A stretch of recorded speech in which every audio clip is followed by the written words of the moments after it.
Once, in a quiet valley surrounded by mountains, there lived a 24-year-old young man named Marco. At first glance, Marco seemed like any ordinary villager, hardworking, kind, and full of dreams. But inside, his mind was a battlefield. Thoughts raced through him endlessly. What went wrong yesterday? What could go wrong tomorrow? He fought invisible wars with himself every night. Sleep never came easily. Rest never lasted long. And as days passed, Marco slowly forgot what peace even felt like. When the sun rose, others in the village smiled at the morning light. But Marco woke heavy-hearted, trapped between past regrets and future fears. He replayed angry conversations, imagined failures that hadn't yet happened, and the weight of it all followed him like a shadow. He wanted to escape, not from life, but from his own restless thoughts. One evening, while walking home through the fading orange glow, Marco heard two travelers at a roadside tea stall. They spoke of a wise old man who lived far away in the hill country. A man said to have once been a great psychologist in the city. He had cured countless people crippled by anxiety and sorrow. Now he lived alone near a forest, spending his days in silence and stillness. Something in Marco's heart stirred. Maybe this man can heal me, he thought. That single idea was enough to keep him awake all night.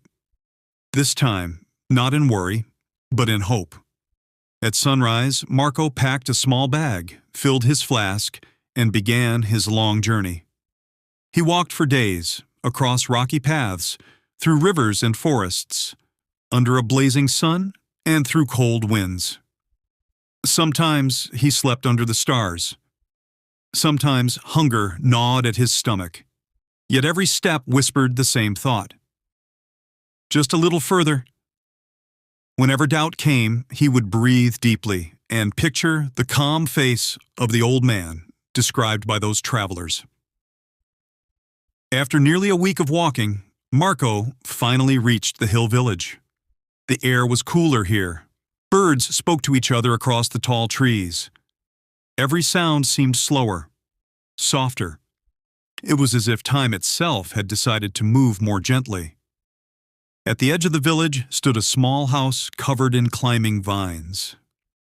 Flowers grew freely around its porch. There, sitting cross-legged on a wooden chair, was the old man. His eyes were closed.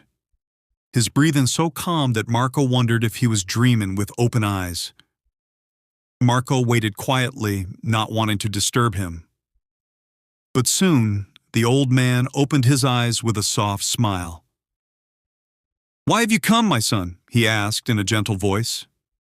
"Grandfather," Marco said, bowing slightly. "My mind is never quiet. I keep thinking about everything, my past mistakes, my fears about the future. It exhausts me. I want peace. Can you help me?" The old man studied him for a moment and said, "So you wish for peace of mind? Then come with me. I will give you a simple task." The old man walked to a table and picked up a clear glass. He poured water into it carefully, until it was completely full, right up to the brim. The sunlight hit the surface, creating tiny reflections like shards of diamonds. "Take this glass," the wise man said, "and walk from here to the end of the village and back. But remember, not a single drop of water must fall." Marco frowned in confusion. "Is that all?" The old man smiled. "Yes. You will know the rest when you return." Marco nodded, holding the glass with both hands. His heart pounded. He stepped out onto the narrow path. Villagers moved around, children ran past, old men chatted at tea stalls, and dogs barked from porches. Marco's eyes stayed glued to the water. Every movement had to be perfect. He walked slowly, step by step, adjusting his breath to the beat of his feet. Halfway through, sweat trickled down his forehead. His arms began to ache. A small stone rolled under his shoe. The glass trembled, but he steadied it just in time. Minutes passed like hours. When Marco finally reached back to the cottage, not a single drop had spilled. The old man looked at him with approving eyes. "Well done," he said. "Now tell me, while you were walking, did you see the children playing by the road? Did you hear the dogs barking? Did you notice the wind in the trees?" Marco looked puzzled. "No, grandfather. I didn't see or hear anything. I just kept my eyes on the glass." The old man smiled knowingly. "There it is. That is the peace you came searching for." Marco blinked. "Peace? I don't understand." "When your mind focused on the glass," the old man explained quietly, "there is no room for fear of tomorrow or sadness from yesterday. You were not pulled by memories or worries. You were simply here. That, my boy, is true peace. The peace that exists only in the present moment." For a long moment, Marco stood still, feeling an unfamiliar silence inside him. His breathing slowed. His body relaxed. He realized this was the first time in years that his mind wasn't chasing anything. A soft breeze moved the leaves around them. In that quiet, it was as if nature itself was agreeing with the old man's words. Tears welled in Marco's eyes. "So it was always inside me," he whispered. The old man nodded. "Peace doesn't come from others or from perfect circumstances.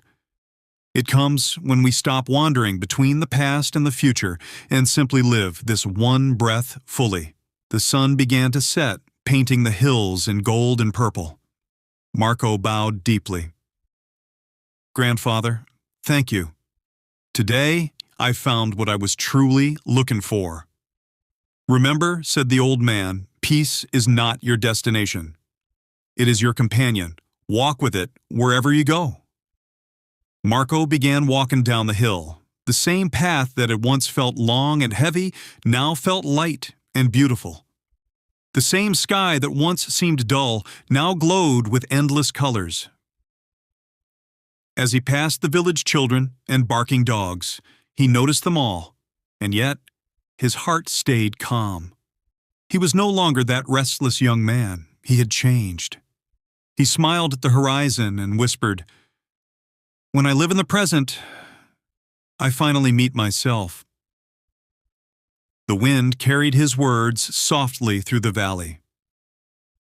If this story touched your heart, like and share it with someone who is searching for peace today.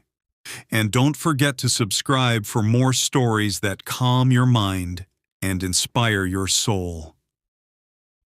Stay mindful, stay grateful, stay in the moment,